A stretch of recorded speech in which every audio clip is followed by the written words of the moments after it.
Falar do tema que o Dr. Walter me incumbiu de falar, que é sobre as exigências possíveis, formais e materiais da imunidade das entidades beneficentes de assistência social. Esse tema, a controvérsia, a problemática sobre ele, cinge-se praticamente perante esses dois artigos da Constituição Federal. O artigo 150, que fala da imunidade que por ser vedada à União de Estados, municípios e Distrito Federal, institui um imposto sobre patrimônio, renda e serviço das entidades de assistência social, sem fins lucrativos, atendidos os requisitos da lei. Esse artigo 150 se refere a impostos. E o artigo 195, parágrafo 7º da Constituição, que fala da isenção para a contribuição social, para a Seguridade Social das entidades beneficentes de assistência social que também atendam às exigências estabelecidas em lei. Então, o artigo 150 ele se refere à imunidade com relação a impostos. E o artigo 195 fala de isenção em relação às contribuições para a Seguridade Social das entidades de assistência social. Em que pese o artigo 195, parágrafo 7º, falar de isenção, por se tratar de um texto constitucional, e todos nós aprendemos em direito constitucional, que o texto constitucional ele tem, pelo caráter dele político, de inicialidade, e muitas vezes existe na Constituição palavras, termos que são atécnicos, são termos coloquiais. E esse termo colocado na Constituição, apesar de ser isenção, não pode ser interpretado literalmente. Por quê? Porque a isenção não é uma hipótese de não incidência tributária qualificada pela lei. Quando tratamos de Constituição, nós estamos tratando de imunidade. Por quê? Porque aqui nós estamos tratando de uma hipótese de não incidência tributária constitucionalmente qualificada. Essa posição de que o artigo 195, parágrafo 7º da Constituição refere-se à imunidade já foi pacificado tanto a nível doutrinário quanto a nível constitucional, há muito tempo pelo Supremo Tribunal Federal. Então é importante atentarmos que o artigo 195, parágrafo 7º, também trata de uma imunidade às entidades beneficentes de assistência social. Só que a imunidade aqui tratada no 195 é uma contribuição para a Seguridade Social, enquanto a do 150 se refere a impostos. Isso é importante. Esses dois artigos remetem à lei para estabelecer os requisitos formais e materiais para a aplicação dessas imunidades. O artigo 195, parágrafo 7º, a legislação que regulamenta ele era a Lei 8.212, de 1991, no artigo 55, e atualmente a Lei 12.101, de 2009, e o Decreto 8242, de 2014. Essa legislação, ela estabeleceu uma série de requisitos formais para que as entidades obtivessem o certificado de entidade beneficente de assistência social. Cumpridas as exigências desse certificado, que vulgarmente se chama de SEBAS,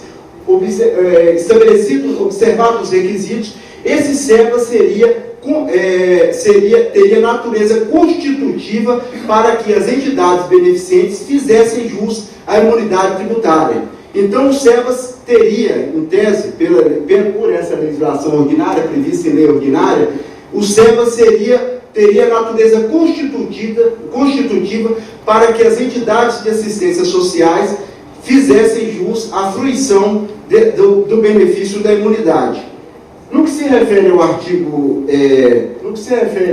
150, por sua vez, o artigo 150, por se tratar de imunidade, a regulamentação dessa imunidade vem tratada no artigo 9º do CTN, combinado com o artigo 14 do CTN. O artigo 9º do CTN é uma mera reprodução do artigo 150, inciso 6 da Constituição Federal.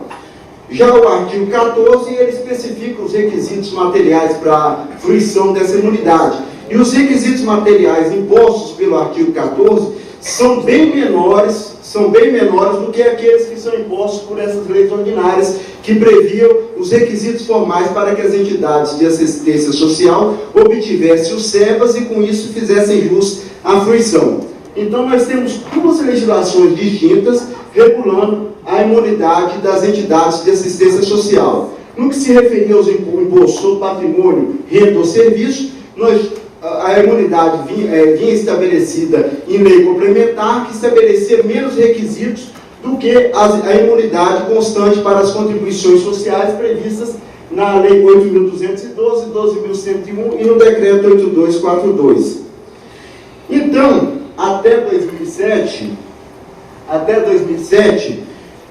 o requisito para que as entidades gozassem de isenção, entre aspas, porque na verdade era imunidade, os requisitos para que se gozasse disso era que a imunidade possuísse o SEBAS, o Certificado de Entidade Beneficiente de Assistência Social, e com esse certificado nascesse o direito à fruição da imunidade.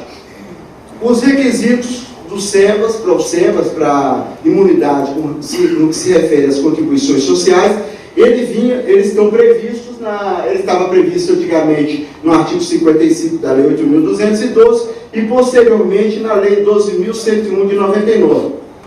Esse era o entendimento dos tribunais, inclusive, com relação aos SEBAS, entendia-se que se posteriormente houvesse lei posterior aumentando os requisitos formais para a obtenção dos SEBAS, não se haveria direito a regime jurídico, direito adquirido a regime jurídico, e por isso, para se gozar da imunidade, teria que se observar os requisitos supervenientes estabelecidos em lei ordinária. Inclusive, havia a súmula 352 do STJ nesse sentido. Ocorre, todavia, que em 2007 a situação mudou completamente, quando o Supremo Tribunal Federal decidiu um recurso extraordinário com repercussão geral e definiu a tese nesse tema 32, estabelecendo que os requisitos para o gozo de imunidade, eles devem ser aqueles mesmos previstos em lei complementar. Ou seja, só a lei complementar poderia estabelecer os requisitos formais para o gozo de uma imunidade prevista na Constituição.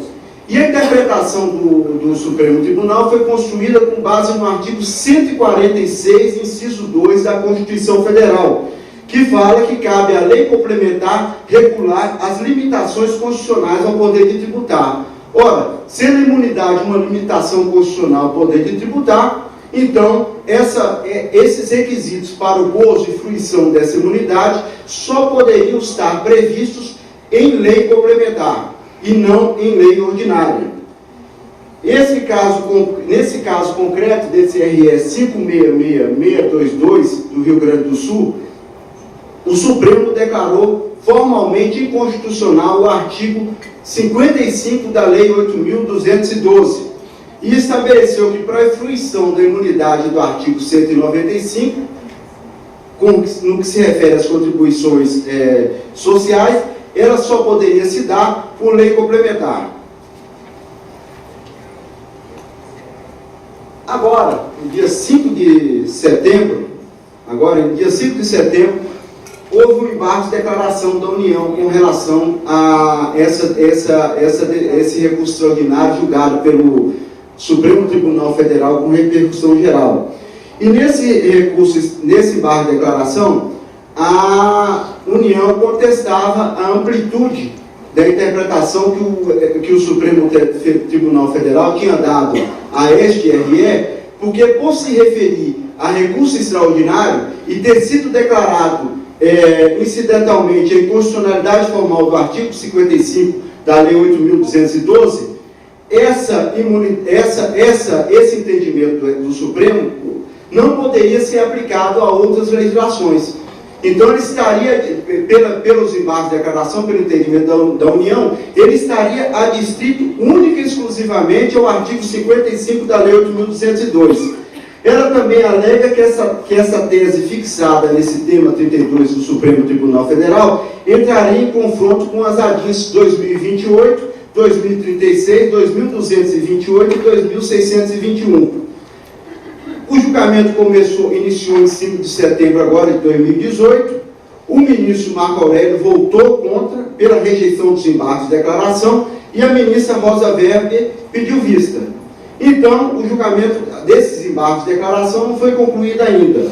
Como se trata de uma repercussão geral, com a mera publicação do acordo, o tema 32, então, por hora está valendo, porque os embargos de declaração que supostamente a União queria que se ficasse restrito ao artigo 55 da Lei 8.212, ele não foi julgado ainda. O relator foi contrário, o ministro Marco Aurélio, votou pela rejeição, e a ministra Rosa Weber pediu vista. Então, em tese, continua valendo o entendimento amplo do Supremo Tribunal Federal, que para o gozo de imunidade, o estabelecimento dos requisitos gerais para a aplicação da imunidade só podem ser estabelecidos por meio de lei complementar e não lei ordinária.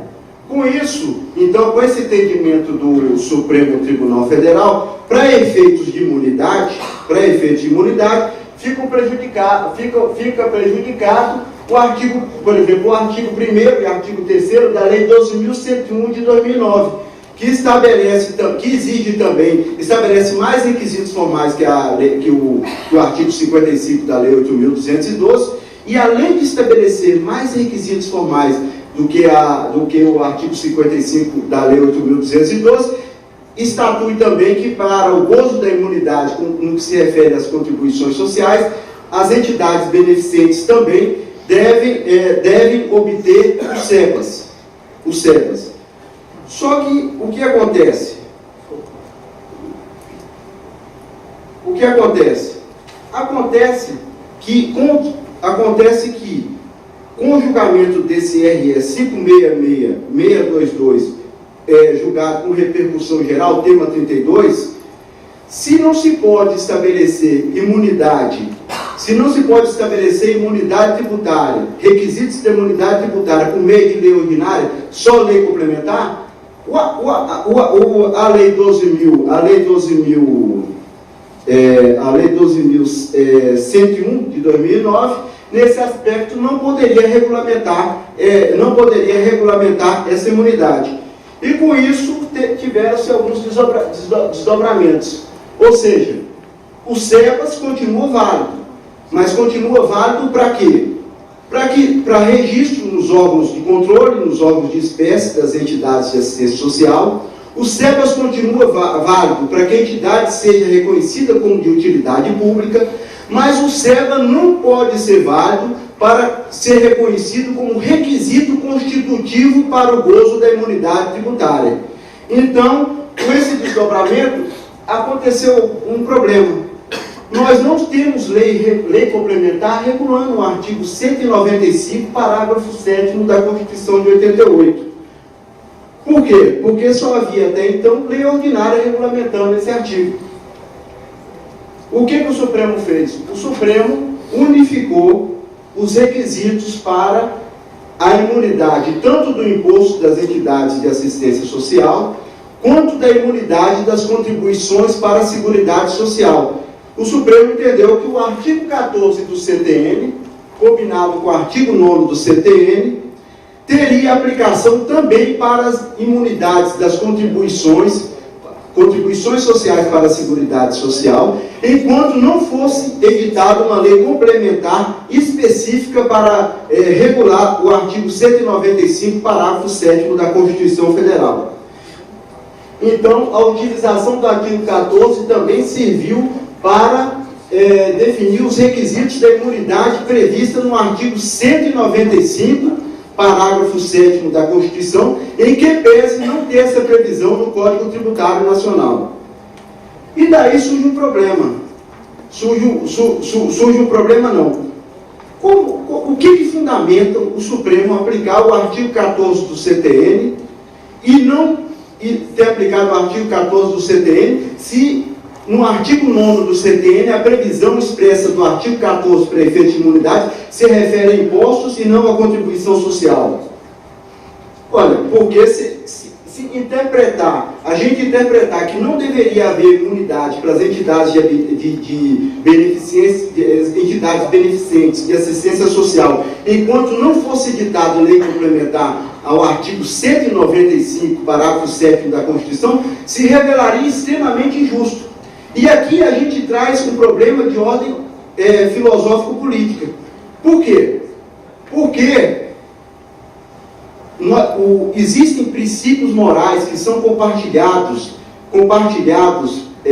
comunitariamente pela comunidade como um todo, que não precisam estar positivados no ordenamento jurídico, não precisam estar institucionalizados no ordenamento jurídico, para que eles tenham aplicação. Se o Supremo desse o entendimento de que, enquanto não houvesse lei complementar regulando o artigo 195, parágrafo 7º da Constituição, e entendesse que não se aplicasse às entidades beneficentes a imunidade prevista para as contribuições sociais, o Supremo estaria dando uma interpretação incoerente e incompatível com os princípios de justiça que vinculam moralmente os órgãos políticos responsáveis para aplicar as políticas públicas e institucionalizar os comandos constitucionais. Então, a aplicação do artigo 14 do CTN nessa hipótese de omissão do legislador, ele observou aquilo que o Ronald Dworkin fala de que dever de integridade na aplicação do ordenamento jurídico. Porque se você deixasse de aplicar o artigo 14 do CTN e as entidades deixassem de fazer jus ao benefício, nós não estaríamos observando aqueles ideais de justiça que são compartilhados comunitariamente e vinculam o legislador na hora de estabelecer as suas políticas. O Supremo estaria sendo incoerente, ele estaria sendo incoerente e não estaria observando aquela pretensão, aquilo que Neil McCormick fala, que toda norma traz consigo imbuída, que é uma pretensão implícita de justiça. Então, para se observar essa pretensão implícita de justiça que são exigidas pelos princípios compartilhados comunitariamente, que dão integridade ao ordenamento jurídico, o Supremo Tribunal Federal houve por bem aplicar o artigo 14 ao CTN. Essa fundamentação do ponto de vista da filosofia política não foi feita no voto do Supremo, mas ela se justifica pronta e fatalmente totalmente no discurso da filosofia política de Ronald Dworkin e posteriormente de Neil McCormick. Por quê? Toda norma, seja ela constitucional ou infraconstitucional, para ser aplicada, ela tem que observar essa pretensão implícita de justiça que toda norma carrega consigo. Então, o Supremo entendeu, enquanto não houvesse lei complementar específica regulando o artigo 195, parágrafo 7º, aplicar também o artigo 14 do CTN às imunidades para as contribuições para a Seguridade Social das entidades beneficentes de assistência social. E, com base nessa interpretação do Supremo, os tribunais ordinários modificaram a sua jurisprudência. Eu trago aqui uma jurisprudência aqui da 7ª e 8ª turma, do tribunal ao qual eu sou vinculado, que é o Tribunal Regional Federal da Primeira Região. Até temos aqui um desembargador lá da 7ª turma, o doutor Hércules Fajós, que eu agradeço a presença. Então, nós temos aqui os tribunais ordinários passando a aplicar o entendimento do Supremo Tribunal Federal de aplicação do artigo 14 do CTN às entidades beneficentes de assistência social, enquanto não for regulamentado o artigo 195, parágrafo 7º da Constituição. Então, o que a gente verifica agora, o que aconteceu após o julgamento do Supremo Tribunal Federal? Há um direito à imunidade, que, enquanto não previsto em lei complementar, é regulado pelo artigo 14 do CTN, que regula a imunidade das contribuições sociais previstas no artigo 195, parágrafo 7º. E há um outro requisito legal imposto na Lei 12.101 de 2009, que antes era regulado pela Lei 8.212, declarada formalmente inconstitucional, que define requisitos mais amplos que os requisitos do artigo 14 do CTN, que são válidos para a obtenção do SEBAS. O SEBAS continua válido, mas ele continua válido somente, não como constitutivo do direito à imunidade tributária, mas válido como constitutivo para o reconhecimento da entidade beneficente de assistência social como entidade de utilidade pública. Então, há um direito ao SEBAS, previsto na Lei 12.101 de 2009, e há um direito à imunidade previsto no artigo 14 do CTN. Então, os requisitos da imunidade são aqueles previstos no artigo 14 do CTN, e os requisitos ao SEBAS são aqueles previstos na Lei 12.101 de 2009, que antes eram previstos no artigo 55 da Lei 8.212. Com base nessa decisão do Supremo Tribunal Federal, o STJ editou a súmula 612,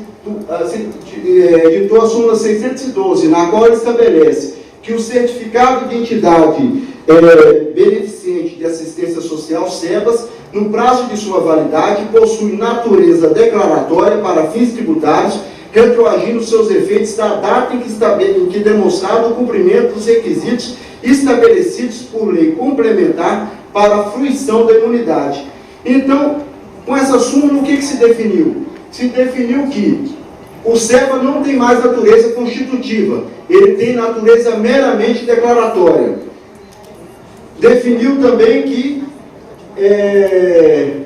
o SEBAS não serve mais para constituir o direito à imunidade tributária. A imunidade tributária decorre de quando a empresa preencheu os requisitos do artigo 14 do CTN. E, por fim, reconheceu também que a fruição para os requisitos da imunidade devem estar previstos em lei complementar, e não em lei ordinária. Então, o SEBAS vale única e exclusivamente para o reconhecimento do registro das entidades de entidade social nos órgãos de espécie e para o reconhecimento das entidades de assistência social como sendo de utilidade pública. Para efeito de fruição do direito à imunidade, foram unificados os requisitos para as entidades de assistência social, os requisitos do artigo 14 do CTN, que são única e exclusivamente a empresa,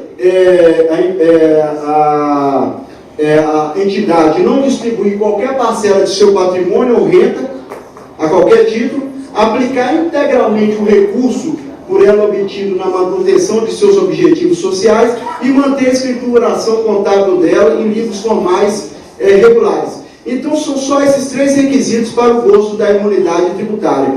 Com essa decisão, o Supremo deu integridade ao ordenamento jurídico, tornou a sua decisão universal e deu coerência à aplicação do seu direito e obedeceu à pretensão implícita que toda norma deve observar.